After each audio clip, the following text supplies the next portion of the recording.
Tony, coming into camp, you're a traditional guy who looks back from start to finish in the snap. That's the same kind of snapping style I use. We're not sure, but you got long limbs, you're a tall guy.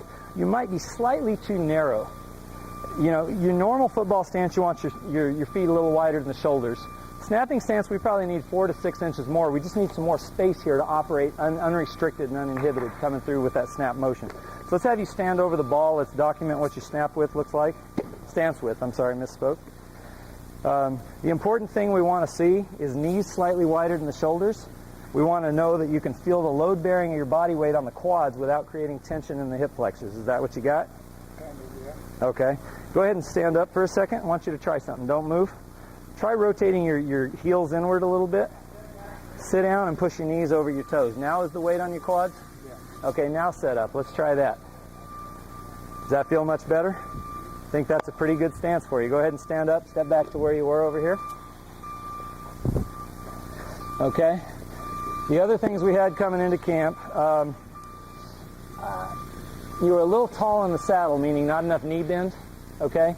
And that was giving you a slightly steep slope, the relationship of your shoulders to your hips. Your shoulders lower than your hips. That's pointing the arrow where your upper and lower body meet, up into the air. The ball's going to want to go where the arrow's pointed, okay? So what we really need to do is we need to take your head and shoulders, raise them an inch or two higher off the ground. And then we need to take your back end, bend your knees more, and lower your rear 1 or 2 inches. Flatten the slope a little bit, get your arrow pointed straight back at your target so all the motion energy can converge directly towards your punter or your holder. Make sense?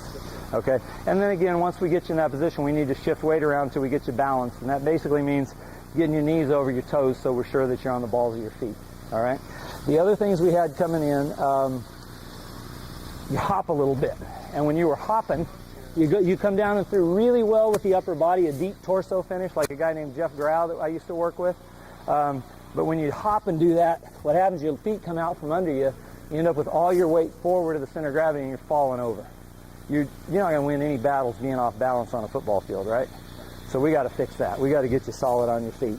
Try to point your toes, stay in contact with earth. That'll allow all the motion energy to move, keep the whole body intact so that you stay on balance from start to finish. We're going to do hill drills tomorrow, snapping up and down a hill. Great way to teach you to be balanced. It's a great power drill too. Little stiff-armed with the guide arm. We don't want to have any locked out joints. That's inefficient, creates tension, tightness, and it's something you got to overcome in the motion. It takes time and energy to do that. A slight rear hitch just because you didn't have enough knee bend, we're going to fix that. And we could probably strengthen your guide hand grip. You're right-handed, is that correct? Okay, so your guide hand's just kind of laying loose on the ball. Get a grip where you can hold it from the top, and you can also accelerate and throw the ball with that hand as well. Use a two-handed throw, not just for guidance and control, but for power as well, okay? The final thing that we had is, Colin said maybe your wrist was overcocked. Okay, yeah, okay, so he's talking about that.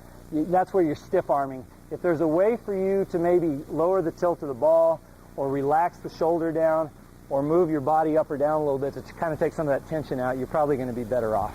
Go ahead and set up. We're going to do a 3-step stance optimization. Then we'll teach you how to get in the right position without me here to coach you. You ready? Yep.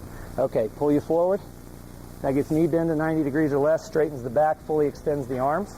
Raise you up, maximizing operating room under the torso.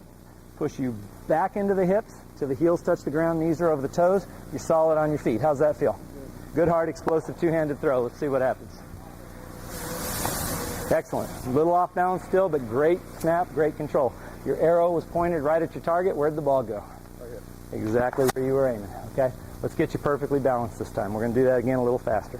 Ready? Mm-hmm. 1, 2, 3. Feel good? Mm-hmm. Little underextend. You got long limbs. Let's put it out there, just not so far that it pulls you off balance. Put the ball out there. There it is. Okay? Still a little hoppy, but not bad. Tremendous progress for one afternoon, or one morning, or one day, whatever we want to call this. All right, everything's looking pretty good there. Let's try it one more time. How do you do it without me? You were overextended, you were a little bit steep sloped, a little tall in the saddle. So we raised the front end, bringing you vertically further from the ball. You can bring it closer while still having good arm extension, lowered the back end, and then shifted the weight to get you balanced. And then probably put the ball a little further out because you do have really long limbs and we need to make sure you're not underextended. It'd be hard to control a throw if you are.